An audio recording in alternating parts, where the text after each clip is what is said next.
Network অ্যাডমিনিস্ট্রেশনের service কোর্সে আজকে আমরা আলোচনা করব আইপি রাউটিং বিষয়টা কি। একটি নেটওয়ার্কে আইপি রাউটিং হচ্ছে এমন একটি প্রক্রিয়া যার মাধ্যমে একটি নেটওয়ার্ক থেকে অন্য নেটওয়ার্কে আইপি প্যাকেট সঠিকভাবে পাঠানো যায় বা সঠিক পথে পাঠানো যায়। এটি মূলত রাউটার দ্বারা সম্পন্ন হয়।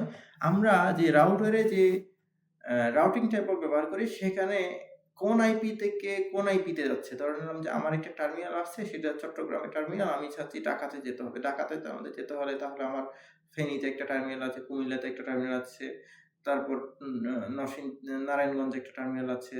আমাকে এই ৩ টা টার্মিনাল অতিক্রম করতে হবে।